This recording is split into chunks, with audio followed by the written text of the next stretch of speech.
I'm the Jolly Saver, and in this video I'm going to give my emergency fund update for January 2024. Before I get into the main video, I just want to flag, as always, that I'm not a financial advisor and this is not financial advice. So where were we at the end of December? So I had a bit of a reflection on last month's update because I'd started December with £3,000 in the emergency fund, and then I'd ended with a balance of almost £2,000 less than what I started with. Some of that was because I moved some of my cash emergency fund into premium bonds, and then some of it was also because I had actually not budgeted enough for Christmas spends, so I had to dip into that cash buffer I had created, which wasn't ideal. So I'll talk through the January figures and then I'll talk through some plans going forward. So in January, I started with the final balance from December, so that's £1,135. I then contributed £2,401, which sounds brilliant, but actually I withdrew £2,236. So actually what happened throughout the month was that I would add some money into the emergency fund. I then realized that I needed some of that money back for spends in the month. So I took the money out again. Then I'd re-add some money, take it out. So actually, um, I only actually added less than £200 to the emergency fund, and the interest that accrued was £2 on the balance in that month. So the final balance at the end of January was £1,300, which is great because it was more than the start of the month. But I still, in January, hadn't cracked that habit of not touching the emergency fund apart from adding money into it or taking money out in case of emergency. I mentioned this on the last video I did and I had some really helpful comments. Um, Particularly, well, there was two comments, one on Instagram from Thrifty Family of Five and a similar one on my YouTube from I want to say the name is Milk Tea Chilled, but I'm just going to double check that, see if I can find the comment because I don't want to give the wrong name. I should have prepared this before I did the video. Where is the comment?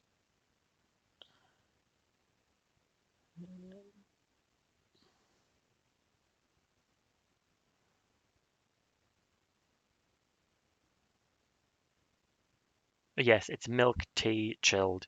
So they are another personal finance budgeting YouTuber, and they had, as well as 50 Family of Five, had mentioned using sinking funds. So that is where you have kind of pots of money set aside for um, expenses that crop up throughout the year. So things like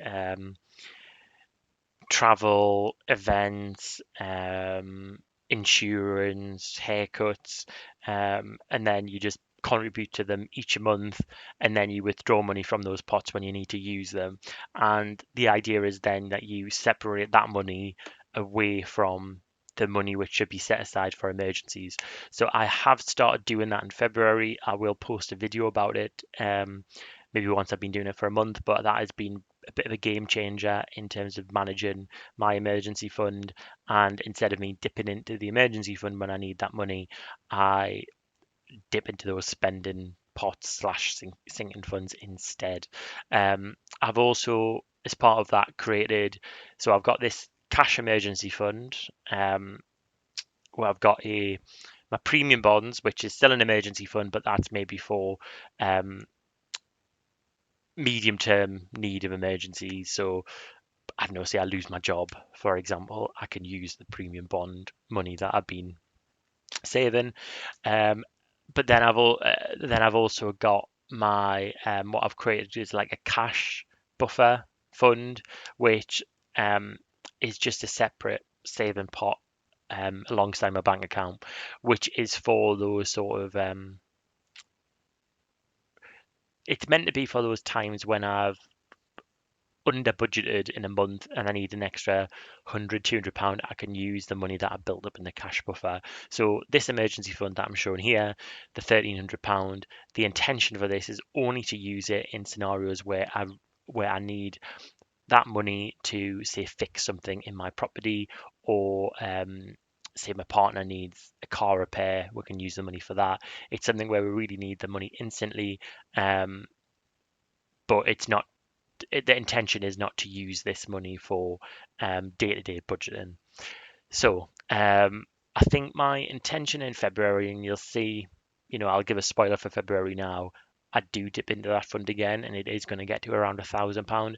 £1,000 to have as easily accessible emergency fund is my goal. And what I'm going to try and do is just have the £1,000 sitting in this account and just to not touch this account at all.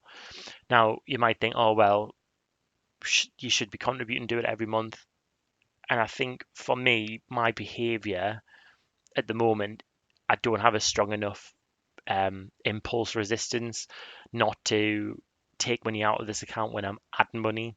I know that sounds a bit strange, but it's just I'm noticing that with my behavior and my habits that actually what I should do is try and build the habit of not actually touching this emergency fund at all, to sort of forget about the fact that I've got £1,000 sitting in the bank account and to just leave it there. And I will continually be contributing to my premium bonds, which acts as a second emergency fund, and also that cash buffer. So that's a bit of a waffle. Hopefully things will become clearer as I explain in my next video when I give my February update. But yeah, that's the emergency fund update for January 2024. Just a few other things to mention for those who watch my other videos. Thank you for subscribing to my channel recently. I've hit over 500 subscribers, which was a big milestone for me.